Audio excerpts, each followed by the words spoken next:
বন্ধুরা, আপনারা আজকে আমাদের এই ডেপুটেশনে আপনারা হাজির হয়েছেন, তার জন্য ভারতীয় জনতা মজদুর সংঘ ত্রিপুরা প্রদেশের পক্ষ থেকে অসংখ্য ধন্যবাদ জ্ঞাপন করি।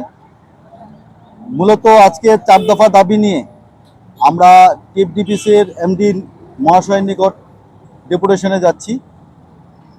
প্রথম ব্যাপারটা হচ্ছে, আমাদের বর্তমান সরকার সবকা সাথ সবকা বিকাশ নিয়ে কাজ করে চলছেন। আমাদের মাননীয় মুখ্যমন্ত্রী ডক্টর মানিক সাহাজি, শ্রমিক দরদি মুখ্যমন্ত্রী উনি, কিন্তু হঠাৎ কুচক্রের একটা আগমনে আমাদের রাবার টিএফডিবিসি মানে ত্রিপুরা ডেভেলপমেন্ট ফরেস্ট কর্পোরেশন লিমিটেডের ন্যূনতম 200 জন লোককে হঠাৎ করে ছাঁটাই করা হয়েছে বিনা কারণ, উইদাউট নোটিশে।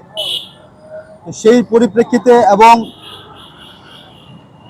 যাতে মানে মূল কারণটা হচ্ছে বর্তমান সরকারের ভাবমূর্তিকে যাতে নষ্ট করা যায়, সেই একটা চক্র কাজ করছে। আমরা বিগত অনেক দিন যাবৎ সেই বিষয় নিয়ে আমরা তুলে ধরেছি আপনাদের মাধ্যমে, কিন্তু আজকে তা প্রমাণ হঠাৎ করে 200 জন কর্মচারীকে বাদ দিয়ে দিয়েছেন।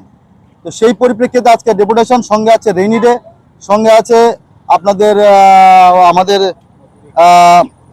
মজুরি, এবং যারা হঠাৎ করে বাদ দিয়েছেন, যদি বাদও দিয়ে থাকেন তাহলে শ্রমিকদের যারা কেউ আছে 20 বছর ধরে কাজ করছেন, কেউ আছে 15 বছর ধরে কাজ করছেন, কেউ আছে রিটায়ারমেন্টের 6 মাস বাকি, তাদেরকে 25% তার কর্মযোগ্যের কম্পেনসেশন দিয়ে যাতে ওনাদেরকে বাদ দেওয়া হয়।